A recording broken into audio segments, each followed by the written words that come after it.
Confirmation of the council minutes held on the 28th of June 2011, just gone past. So are there any amendments or adjustments before I call for a mover and a seconder, please? Minute keeper's done a good job. I'll now call for a mover. Move Councillor Truman, seconded Councillor Hickling. I'll now put the motion. All those in favour? Aye. Carried. Any matters arising or discussion from those minutes?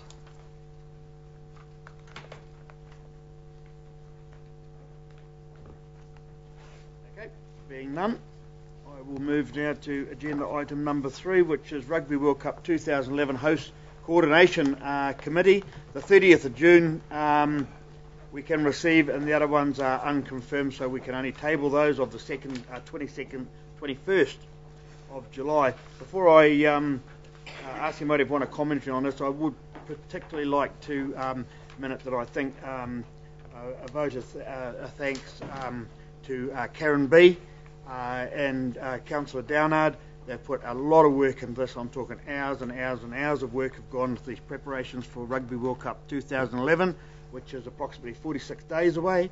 I think Taupo is going to be centre stage, so to speak, around the world, and especially the rugby fraternity world. So I just wanted to mention that because I do know that a lot of hours have been spent preparing everything that's going to be happening. So I'll just ask anyone if you'd like to comment or question anything in these minutes, going from page 3 through to page 3/6 to start with. Or any questions and discussions? If there is none, I'll ask for a mover. Councillor Downard. I'm happy to second. Or Councillor Craig as seconder. All those in favour? Aye. Thank you. And then secondly, we will the unconfirmed minutes from 21st of July, which is on page 4 through to 4/3. Apologies. Any comments, questions on those? Are you going to do the 3/7, the second one?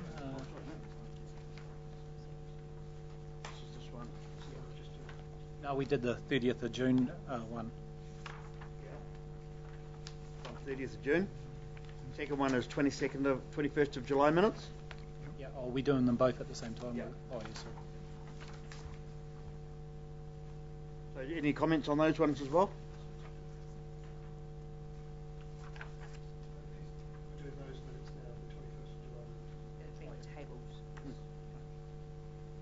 Does anyone have any questions or amendments of those? Can I just speak, Yep. Mr. Chairman, just on that, just the South Africans and the Irish have just come back with what they're allowing the district to do. So again, there's going to be things that are going to carry on and coming, and I'm just alerting you to that because we only just got the news on that. I think it was Friday, and I realise that the next full council meeting's not until the end of August. It will be a process that we'll be getting the information out to you as much as we can, so you're fully informed. Okay, so do you have a mover and a seconder, please? Move Councillor Downard, secondly Councillor Kirk. All those in favour? Aye. So carried. Anything further or discussion therein? Okay. District plan changes. Agenda item number 4. Ms Samuels, welcome. Thank you. Do you wish to comment on the report, take it as read, or just take questions, or what would you like to do? I've just got a couple of quick comments, if that's okay. That's fine. Just following on from the last workshop we had with you last month, so there's just a couple of changes since then.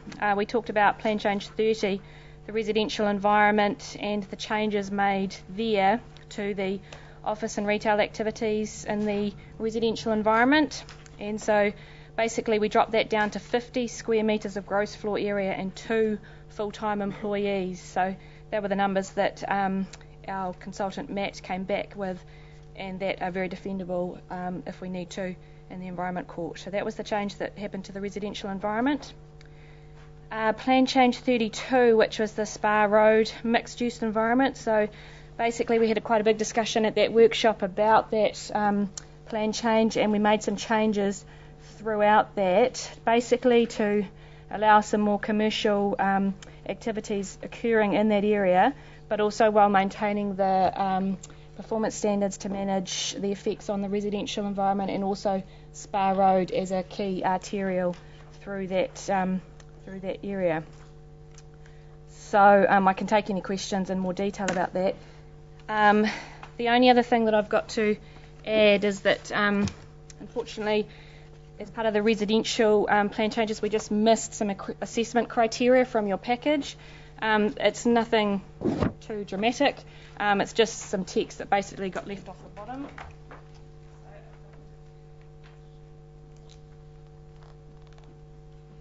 And there's also just one additional change to be added to the ad hoc committee template,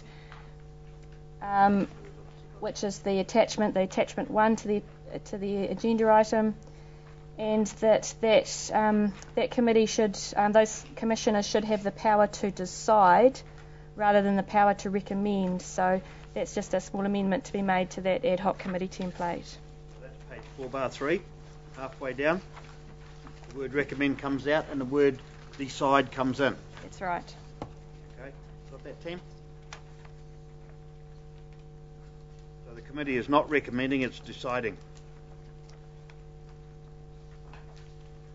that correct? Yes. Councillor Craig? Does that mean that the term mixed-use environment replaces high-intensive residential Yes. It's At the moment, we talked about it becoming a high-density residential environment as part of the plan changes, and at the last workshop, we recommended that that environment perhaps wasn't quite the most appropriate for it, and so that's where we came up with a mixed-use environment to allow that mixed or the diversity of activities. Okay, if we can just go back to where I was, I might have given you a crook steer here. So this decide and recommend issue, Mr. McLeod. Mr. This is just what David came up with 2 minutes ago. I didn't even know about it just now. Is anybody going to help me here? Sorry, I missed that question.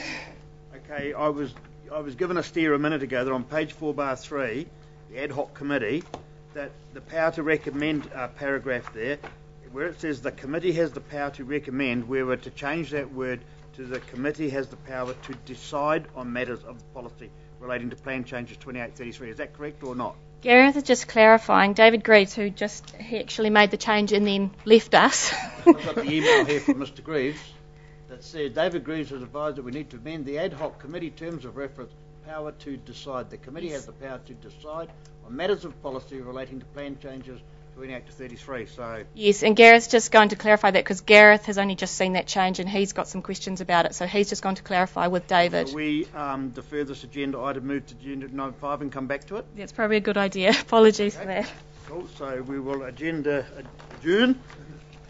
And we'll move, team, to item number 5. Well, let's get sorted out, which is the final statements of intent for the destination Great Lake Taupo, Taupo Airport Authority, Bay of Plenty Local Authority Shared Services, which is known as BOPLAS, and Local Authority Shared Services, which is just known as LAS. Does anybody want to, any staff members want to comment on this, or just take questions? Which way? I would suggest that we just take questions on this. Okay, well, we'll start with destination Great Lake Taupo. Does anybody have any questions about the statement of intent for them? Perhaps I could just clarify, Mr. Chairman, too, that if you recall back in March, you actually received the draft statements of intent from the CCOs. You had until the 1st of May to make any comments on those, which you've subsequently forwarded after the April Council meeting. Now, what the bodies have done is come back with their final statements of intent. Your job is to receive them, but obviously if there's any matters of clarification, if we're able to provide that, we will in this meeting. Otherwise, we'll refer the matter back to the respective bodies. So we're not here to challenge or change the statements of intent. We're here to receive them, and if my councillors have any questions on, they're more than welcome to ask them. Yep. And hopefully someone might be able to answer them if they do have any queries. So starting with Destination Great Lake Taupo, does anybody have any queries or questions or clarifications? Being none, we'll move to the Taupo Airport Authority, which is on page 5/11, and it takes you through to, I should have this sorted out before, 5/26. And that's Taupo Airport Authority, which runs the airport on behalf of our joint partner, central government.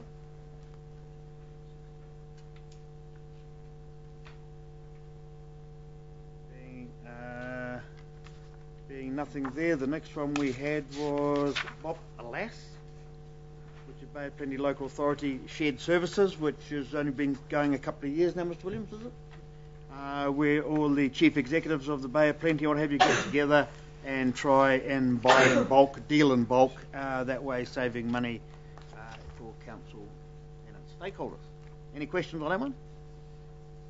Again, we're only receiving them, and of course Local Authority Shared Services LAS Limited. Waikato version.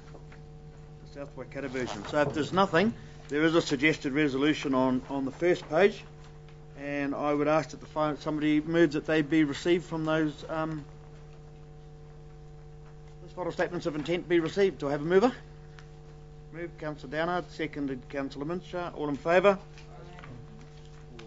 Carried. Thank you very much. Are we ready to move back to agenda item number 4? Do I see Mr. Green somewhere? No, still talking. We'll go to agenda item number 6, which is sensitive expenditure